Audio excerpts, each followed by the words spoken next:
The Cleveland Leader, December 1879. Difficulties in the Ottoman Empire, 43 years prior to its fall. An empire in decay, shocking situation at Constantinople. Constantinople, November 25th. The state of the treasury is such that the Minister of Finance is afraid to go to his office, and when he does, he endeavors to slip in and out unobserved, while his subordinates devote their time and talents to devising ingenious expedients for keeping at bay the crowd of importunate creditors.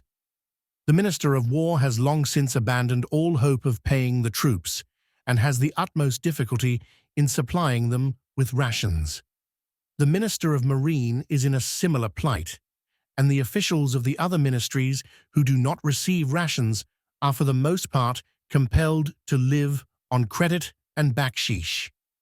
Every day at the Ministry of Finance, the Seraskiorate, and the Arsenal, a crowd of starving women, the wives or widows of soldiers, sailors, and retired officials, besiege the paying offices in the vain hope of getting a small portion of their husband's pay or pension.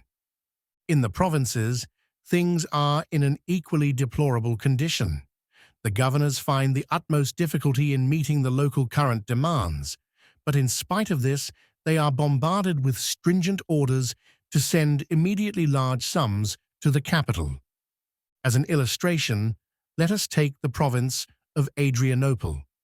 In consequence of the destruction of property during the war, the wholesale emigration of peasants, the loss of cattle, and other misfortunes, the revenue will probably be less than half the average amount.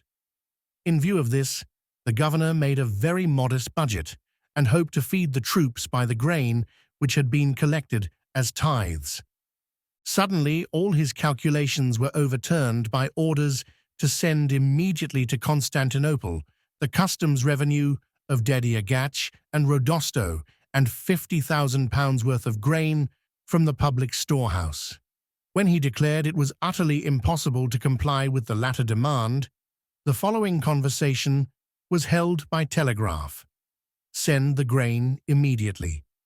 It is utterly impossible, for there is nothing else wherewith to feed the troops. If you refuse, you do so at your peril. I will send what I can. How much is that? About 10,000 pounds worth. That is not sufficient. Well, I will endeavour to send 15,000 pounds worth. This latter sum was accordingly dispatched. From various provinces of Asia Minor come accounts of similar demands. The governments declare they cannot raise the required sums without using force, and they receive in reply a repetition of the order.